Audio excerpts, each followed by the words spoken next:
So today we're going to talk about children's books that I recommend for Christmas.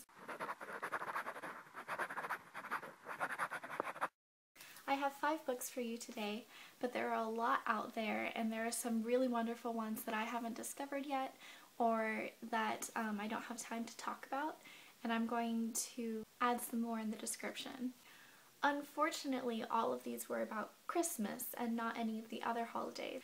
I actually looked pretty hard in my public library, but I couldn't find any other holiday besides Christmas, which was really disappointing. But I'll try to find some other books about the holidays that are more inclusive and put those in the description as well. So number 1 is a classic, which I'm sure a lot of people have heard of, and it is The Night Before Christmas. But this particular copy is illustrated by Bruce Whatley.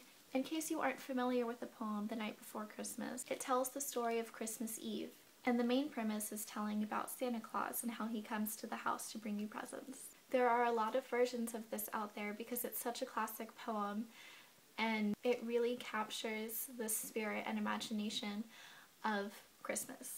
Illustrations are extremely important in children's books, especially for children who aren't yet reading. Understanding and gaining the story from the pictures is actually one of the first steps in a child's journey into the world of reading. And Bruce Whatley does a pretty good job of supplementing the story with some pretty awesome images. This is probably my favorite page spread because it tells a story that isn't actually in the text. And that's exactly the kind of thing that you want to be looking out for in the illustrations of good children's books. Number 2 is Corduroy's Christmas. This book is actually kind of a spin-off, or more of a continuation, I guess, of the children's book Corduroy, which is about a teddy bear who's waiting at a toy store to be bought by a child, and he finally is bought by a young girl, and he finds his family. It's very cute. It sounds kind of lame, but it's incredibly adorable, and children really like it. So this book, Corduroy's Christmas, is great for children who like corduroy. And what's special about this book is 2 things. 1, it's ideal for young readers who want to read a book on their own because the text is very simple and easy to figure out, and they feel really accomplished when they finish a book on their own. And secondly, it's a lift the flap book, so it's interactive and children really love that. See? There's Corduroy! 3rd book, Too Many Tamales by Gary Soto and illustrated by Ed Martinez. This book tells the story of a young girl who's helping her mother make tamales for Christmas. But the young girl really wants to wear her mother's ring, and so when the mother isn't looking, she puts it on her finger. And she's kneading masa, or dough, I guess, and she thinks that she loses the ring, and so it tells the story of her kind of freaking out about oh my gosh, I just did something wrong and I just lost my mother's ring, what am I gonna do? But it's definitely a feeling that all of us can relate to, because I'm sure that plenty of us have done something like that, where we borrow something and then we think that we lose it or we ruin it. And again, the illustrations are wonderful. This is probably my favorite page. Not only that, but it's nice to see a Hispanic family in a Christmas book.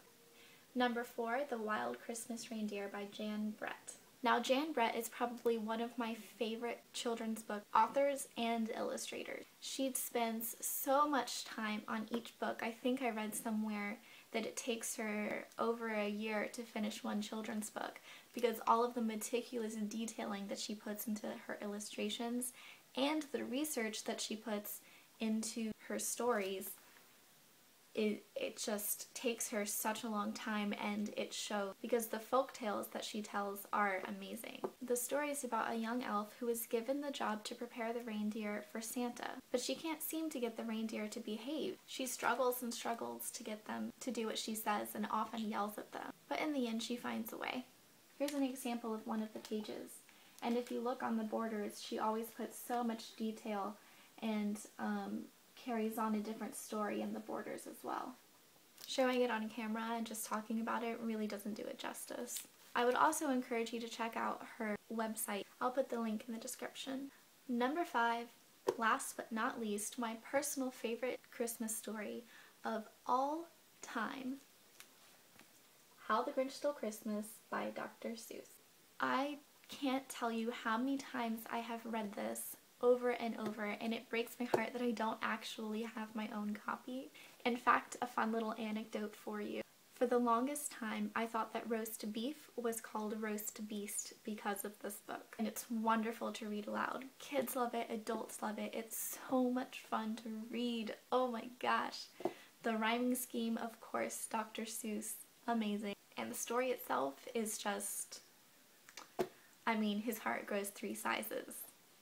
What more can I say? Not only that, but I kind of like to sympathize with the Grinch, because there are a lot of things about Christmas that kind of annoy me sometimes. The film adaptations, both the old one and the new one with Jim Carrey, are hilarious and wonderful, and children love those too. So after you read the book, you can watch the movie. And then read the book again, because children love rereading books, and this is definitely one of them that they like to reread. So if you have any young children, then I hope you enjoy these books and that you can find some of your own. What's your favorite holiday story, or tradition, or movie, or anything? Merry Christmas!